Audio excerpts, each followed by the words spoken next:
Jau pradėjo žydėti graži mūsų ieva.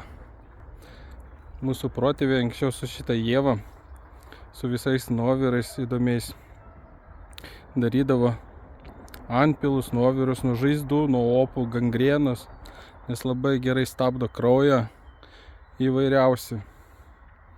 Nes ievos nuovirai pritaikomi ir ginekologijoje, esant gausiom ir skausmingom mėnesiniam, veikiant kaip nuskausminamieji. Jie stabdo visų rūšių kraujavimą, taip pat ir po gimdymo. Jis normalizuoja virškinimo sistemą, kasos virškinimo trakto.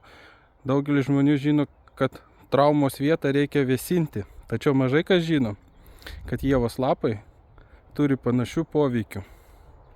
Pašalina skausmą ir mažina patinimą. Bet to nepamirškit, kad per didelę dozę ievos yra mums nuodinga.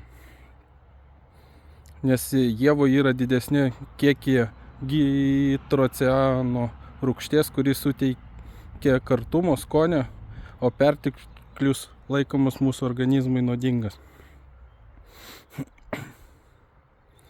Be to su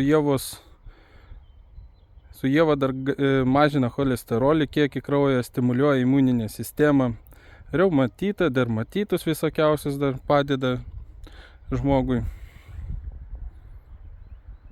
Nes iš ievos gaminama arbata alternatyvoje medicinoje jau seniai buvo skirti karščiavimui, kosuliui ir peršalimo gydymui. Bet nepamirškim, kad nuodingas per didelę dozę. Iš ievos žievės gerina apetitą. Jeigu iš ievos žievės gaminama arbata ar kokie nuoviras ar tinktūros, tai gerina apetitą. Homeopatijoje augalas naudojamas pilvo skausmams mažinti. Tai gan įdomus augalas. Bet to augalas labai stipriai kvepia, kada jį nulaužia. Nes pas juos toks apsauginis efektas įvyksta, jie pradeda stipriai leisti eterinius aliejinius kvapus.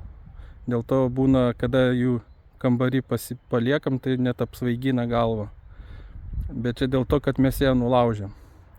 Jeigu būsim prie medžių, tai jinai mūsų taip nesvaigins.